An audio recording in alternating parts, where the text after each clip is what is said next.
Welcome to Capital Currents, where the flow of business news and market trends keeps you ahead of the tide. I'm your watchdog, and today is Wednesday, August 13th.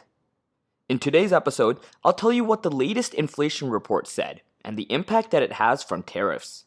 Let's also talk about the challenges that NVIDIA is facing in China as they get the green light to enter their market. Finally, let's discuss why Elon just threatened to sue Apple. Well, the markets outdid themselves again, with both the S&P 500 and Nasdaq rising 1% to set the record highs at yesterday's close. Maybe the July CPI report that dropped this morning had something to do with it, so let's take a look at it. Inflation came in at 2.7% year over year. That was right in line with expectations. The core CPI, which strips out volatile categories like food and energy, jumped to 3.1%, and that's the highest rate we've seen since February. Economists tend to pay closer attention to the core CPI number because it shows the underlying inflation trend. But yeah, the instant reaction to the inflation report is that Trump's tariffs aren't having a major impact on prices just yet. Prices are up slightly, but mostly in line with expectations. So it might just take more time for the tariffs to work their way through the economy, but we'll have to see what happens. But speaking of tariffs, we did have some tariff news yesterday. President Trump extended the China tariff truce by another 90 days. Now, as a reminder here, Trump jacked up tariffs on China to 145% back in April. China then retaliated and increased their tariffs on US imports to 125%. That essentially resulted in a trade embargo for the two biggest economies. So the two sides agreed to a truce and lowered rates for May for 90 days to give each other more time to work out a longer-term trade deal. Currently, China pays a 30% import fee and the US pays a 10% import fee until a trade deal is finalized. Let's run through some headlines, starting with NVIDIA. Yesterday, I told you the US government is going to take 15% of the revenue that NVIDIA and AMD make in China with their specific chips. Well, NVIDIA's comeback in China just hit a major speed bump. According to Bloomberg, Chinese regulators are now discouraging local tech companies in China from using NVIDIA's H20 AI chips, especially for any government-related projects, citing national security concerns. This is what we said about China, but now China is saying that about the United States.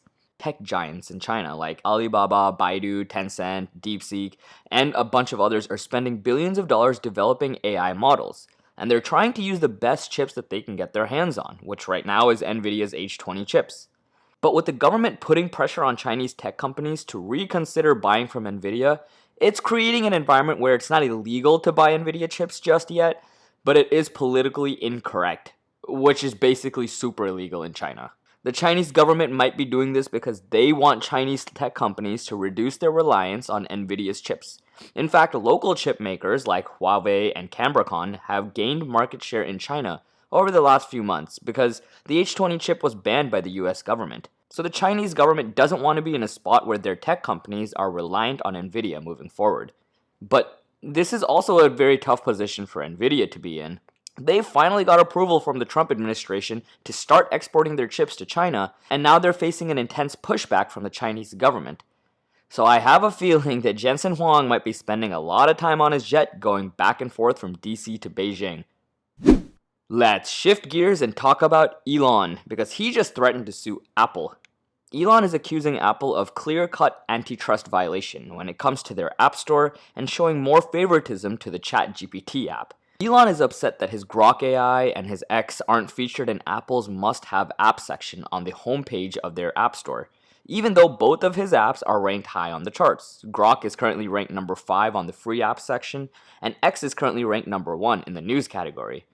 So Elon thinks that justifies them to be included in the must-have app section of the App Store. But if you check that section, I just did, the only AI app that Apple is featuring is ChatGPT. And it is true that Apple has a partnership with OpenAI that integrates ChatGPT into the iPhone. So Apple might have a vested interest in their success? I don't know. This doesn't sound that deep though. Apple hasn't responded to these accusations. I'm not sure if they will because they're already dealing with an antitrust suit by the DOJ. But they might have more lawyer fees to pay if Elon moves forward with a lawsuit.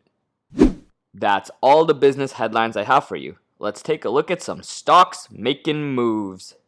OnCloud, the Swiss sneaker company, is seeing its stock jump this morning after crushing their earnings. Sales jumped 32% in Q2, which beat Wall Street estimates, and they're also raising their guidance. Some investors were concerned that on-cloud sales in the US would be hurt because of the tariffs on Vietnam, since they source 90% of their products from Vietnam, but the tariffs have had no impact so far. In fact, the company already raised prices in July to offset their tariff costs, and the CEO said that they haven't seen any pushback from consumers, and investors love hearing the sound of that, so that's why the stock is up more than 13% this morning. On the flip side, shares of Archer Aviation are down after the futuristic aerospace company reported a bigger than expected loss, burning more than $200 million in Q2. Archer is working on an eVTOL, which stands for Electric Vertical Takeoff Vehicle. It's essentially an electric helicopter that looks straight out of a sci-fi movie. The company has been delivering these vehicles in a small capacity to customers like the UAE. Archer wants to operate two units, a commercial aircraft taxi business and a military division. But the latest earnings report has spooked some investors, and Archer Aviation shares are down nearly 5%. That's all for today's show. Keep navigating those waters and see you tomorrow.